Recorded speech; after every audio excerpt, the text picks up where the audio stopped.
There was a time when trucking wasn't about checklists, risk assessments, or managers staring at live GPS feeds. It was about instinct, pride, and the open road. The 1980s were loud, unpredictable, and beautifully human. A time when British truckers ruled the highways by skill alone. There were no digital tachographs, no compliance officers, and no corporate buzzwords. Just diesel fumes, endless miles, and the kind of camaraderie that's vanished from today's polished fleets. This was when trucking was better, before health, safety, and red tape strangled the heart out of the job. One thing that made it better was the cab itself. It wasn't just a workspace, it was a home, a fortress, and a reflection of the driver. Curtains stitched by hand, union badges pinned to the dash, dinner and thermos flasks wedged between gears. Every inch had personality. The smell of diesel mixed with tobacco and strong tea was comforting, not messy. You could smoke, eat, and stretch out without worrying about restricted areas or spill policies. Modern cabs are sleek but soulless, sealed off like offices. The old ones rattled, leaked, and made you feel alive. Then there was time, and the freedom to control it. Tachograph discs existed, sure, but they were as flexible as the men who filled them. Nobody micromanaged your brakes. You drove until you felt like stopping, not until a timer beeped. If you fancied a fry-up and a chat, you pulled in. If you were in the zone, you kept rolling through the night. It wasn't about dodging the law, it was about trusting a man to know his limits. These days, a computer decides that for you, even if you're wide awake and ready to work. And the sound, that unforgettable symphony of British diesel power. Every engine had character. You could tell a Foden from a Leyland by the tone alone. The roar of a Cummins, the whistle of a turbo spooling up, the metallic clatter echoing through mountain passes. That was music to the men who lived it. The road sang back then. Now it hums quietly under emissions filters and software limits. You didn't just drive, you conducted an orchestra of power, smoke, and steel. The cafés made it better too. Proper roadside havens, not branded franchises with Wi-Fi passwords and paper cups. You could park outside and smell bacon before you opened the door. The walls were yellow from cigarette smoke, the tea came in chipped mugs, and the owners knew your name. You weren't customer number 41. You were the lad who ran timber down from Scotland or cattle out of Devon. You'd swap stories, laugh about near misses, and trade gossip about new rigs. It wasn't customer service, it was a community service. Another thing lost to time was the camaraderie. Drivers were brothers of the road. Away from the cab meant stay safe, not get out of my lane. If you broke down, someone always stopped. It didn't matter what you drove, Scania, ERF, Bedford, help was automatic. You could pull into a lay-by at midnight and find 3 strangers fixing a broken strap together under torchlight. Today, you'd be alone, lit by the glow of your dashboard while others pass by. Back then, if you were on the road, you were part of a tribe. Independence made it golden. A boss gave you a load and a deadline, the rest was up to you. You chose the route, the stops, and the pace. No tracking, no micromanaging, no route optimization tools. Just maps, experience, and a bit of luck. The only updates you sent were through the CB radio, shouting over static while eating crisps and steering with one knee. If you were late, you explained it face to face, not through an email chain. That independence made you proud. You weren't an employee, you were a professional. Then there was the craftsmanship of driving itself. No power steering, no automatic gearboxes, no sensors saving you from mistakes. The truck was a beast and you had to learn its moods. Double D-clutching down a hill, timing every shift by feel, that was art. You earned respect by how smooth you could make a 40-ton trailer dance. Every climb was muscle, every descent was balance. A good driver wasn't measured by reports, but by how the gearbox sounded when he worked it. Today, technology does half the thinking. Back then, you were the technology. Pride ran deep. The trucks weren't just vehicles, they were extensions of the man behind the wheel. Polished chrome, spotless mudguards, cab lights glowing like a fairground ride at night. You didn't need a manager to tell you to clean it, you wanted to. Because when people saw your truck, they saw you. Every reflection in the paint said you cared. You'd spend Sundays washing, waxing, and chatting with neighbors about routes and engines. Now the shine is company policy. Then it was personal pride. The loads felt meaningful too. You weren't pushing paper or shifting parcels for faceless corporations. You hauled coal, timber, bricks, cattle, things that built homes and fed families. Every drop mattered. You shook the farmer's hand when loading. You knew who'd built the goods you carried, and when you delivered, you felt part of something real. These days, you're just one click in a logistics chain nobody sees. Back then, every mile had purpose. And perhaps the best part, the danger made it thrilling. There was risk in every journey, blind bends, tight deadlines, winter storms. But danger gave the job life. It made every safe delivery feel like a victory. It bonded drivers through shared struggle. You'd hear stories of runs through the highlands in blizzards or night drives across fog-soaked motorways, and everyone listening would nod with quiet respect. Risk wasn't something to eliminate, it was proof you'd earned your pay. The 1980s trucker lived on the edge of chaos, and that's exactly why it worked. There was rhythm in the unpredictability, pride in the scars, and honor in getting the job done no matter what. They weren't chasing efficiency reports or compliance scores. They were building the country with grit, diesel, and sheer willpower. The rules were looser, the work was harder, and the spirit was stronger. You didn't just drive a truck, you drove your life forward one roar at a time. The 1980s didn't just build trucks, it built legends. Every mile felt personal, and every driver was part of something bigger than himself. The job wasn't clean or safe, but it was real. The smell of diesel, the ache in your arms after 10 hours behind the wheel, the satisfaction of nailing a perfect downshift, it all mattered. And that's why the next set of things made 1980s British trucking not just different, but unforgettable. What made it great was the machines themselves. Trucks had character. They weren't all cloned by the same software or built from imported parts. You could walk across a yard and recognize each engine by ear. The throaty roar of a Gardner, the snarl of a Cummins, the smooth pull of a Rolls-Royce Eagle. Each one had quirks that only a driver could love. Some leaked oil, some rattled at idle, and some smoked like chimneys, but you knew them like family. When something went wrong, you felt it before it happened. These trucks didn't need diagnostics, they talked to you through sound and vibration. Then there was the paintwork.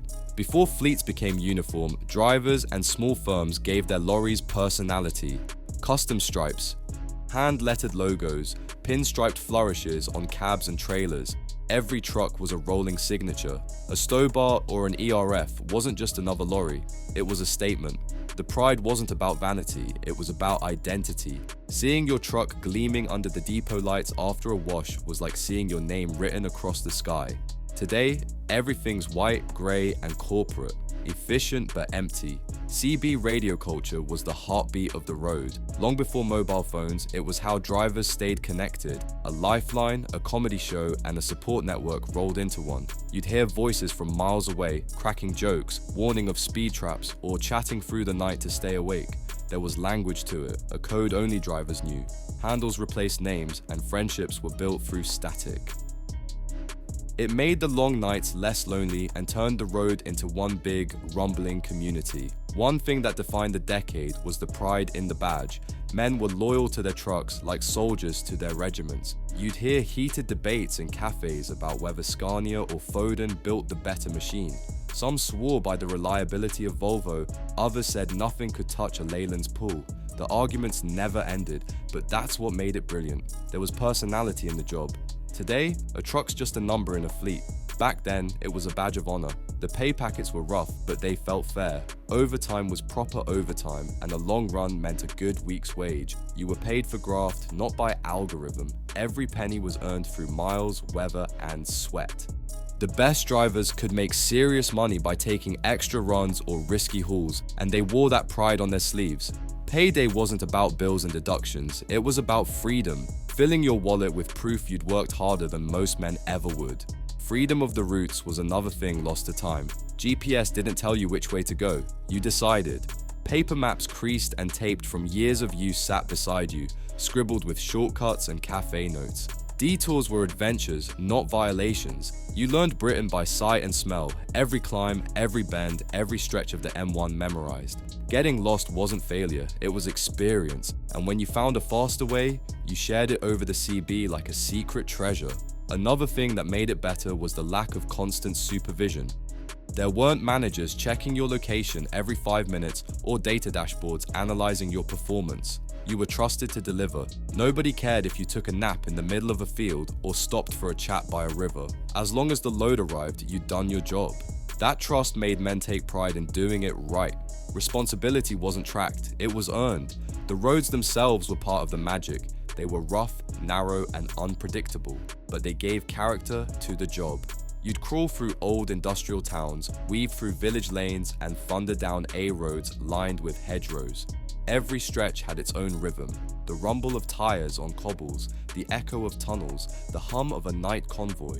It was the soundtrack of working Britain. Today's motorways are smooth but soulless, built for convenience, not stories. Then came truck shows and meets. They weren't just displays, they were celebrations of skill and style. Men would polish their lorries until they gleamed, line up by the dozen, and spend weekends swapping tales of the road. Families came along, kids climbed into cabs, and laughter filled the air. There was no corporate sponsorship, no influencers, just men proud of their machines. A show was a reminder that trucking wasn't just work, it was identity. And then there is the sense of respect from the public. Drivers weren't treated like obstacles or just delivery guys. They were seen as professionals, the backbone of industry. Kids waved from bridges, motorists moved aside in gratitude, and neighbors asked where you'd been all week. Wearing your firm's jacket meant something. You were part of the country's rhythm, unseen but essential. That pride built discipline. You represented not just your company, but the trade itself. Everything about that era breathed authenticity. The roads were dangerous, the weather brutal, and the hours long, but it never felt soulless. The connection between man and machine was real, forged in sweat and diesel. The trucks were heavier, the loads riskier, but so were the bonds that held the trade together. It wasn't clean or safe or easy, but it was alive. The 1980s weren't perfect, but they were pure. A time when you earned every mile, fixed your own problems, and came home knowing you'd done something tangible. It wasn't about comfort, it was about pride, the kind you can't put in a safety report. By the time the 1980s rolled into their final years, British trucking had built its own mythology. The road was a world apart, half battlefield, half brotherhood. It wasn't glamorous, but it was honest. Every man behind the wheel carried his story, his scars, and his pride like medals. The new decade would soon bring rules, scanners, and bureaucracy, but for a while, trucking still felt free. These last 10 things captured what made it so much better, and why that spirit never truly died. One thing that made it great was how simple everything was. No online forms, no digital signatures, no compliance emails clogging your inbox. You got a job, you took the job, you did the job. You didn't need a training module to back into a dock or a supervisor to tell you how to tie a load. You learned by watching, by doing, by failing, and by getting back in the cab. That simplicity made the work human. You weren't bound by systems, you were bound by skill. Another thing was the toughness it bred. There were no heated seats or ergonomic dashboards. Cabs were loud, cold, and sometimes leaked rain through the roof, but nobody complained. You kept a towel handy to wipe the glass and carried a coat in case the heater packed up. The 1980s driver was built of grit, and the trucks demanded it. They shook, rattled, and bit back. But if you could master one, you could handle anything on wheels. You didn't just drive, you represented something bigger. Companies were small enough that every driver mattered. If you worked for Foden's, Stobart, or ERF, you carried their reputation on every journey. The public noticed. Kids waved, pensioners nodded, and mechanics knew your name. The uniform wasn't just cloth, it was respect. Today, the fleets are global, faceless, and automated. Back then, it was personal. When someone said, "my driver," it meant something. Then there was the pride of the open road. Every motorway, every back road, every sunrise seen from a cab window gave meaning to the miles. You could feel Britain breathing around you, the smoke from mills, the glow of factories, the hum of ships at the docks. You weren't stuck in traffic, you were part of something alive. The road connected every corner of the country, and you were its heartbeat. Now it's all logistics networks and data routes, efficient, sure, but soulless. Weekends off the road were earned, not expected. You didn't clock out at 5 or switch off for the weekend. You worked until the job was done. Some weeks meant nights in a lay-by. Others meant home just in time for Sunday roast. And when you did stop, it felt like victory. The beer tasted colder, the laughter louder. You'd trade road stories with mates who understood. Not complaints, just memories of close calls and perfect runs. Hard work made rest sweeter. You could make your own luck. If a depot liked you, you got the good loads. If a foreman trusted you, he'd give you first call when something big came in. Reputation meant everything. One missed deadline could cost you, but one act of reliability could feed you for years. It was an honest system. You didn't need connections, just consistency. Now, no one remembers names, only numbers. Back then, reputation could be smelled before it was spoken. The independence of small hauliers made the trade special too. There were family firms with 3 or 4 lorries, often parked outside the owner's house. Names painted by hand, wives handling invoices, sons learning the ropes during school holidays. It was local, proud, and fiercely loyal. When you drove for a man who knew your kids' names, you gave him everything you had. It wasn't corporate, it was community. And that built a loyalty you can't buy. Truck stops after dark were another world altogether. Engines idling, lights glowing under fog, the smell of diesel and fried onions mixing in the air. Men shared meals, swapped cigarettes, and traded news about routes or police checks. Someone always had a radio playing, someone always had a story. The nights were cold, but the company was warm. There was no loneliness there, only the shared comfort of men who understood the same silence. The lack of constant oversight gave drivers dignity. Nobody called you every hour asking for updates. Nobody tracked your idling time or judged your fuel efficiency. You were trusted to do your job because you were good at it. That trust turned drivers into craftsmen. You didn't just deliver freight, you delivered reliability. The system worked because people cared. These days, machines care for you.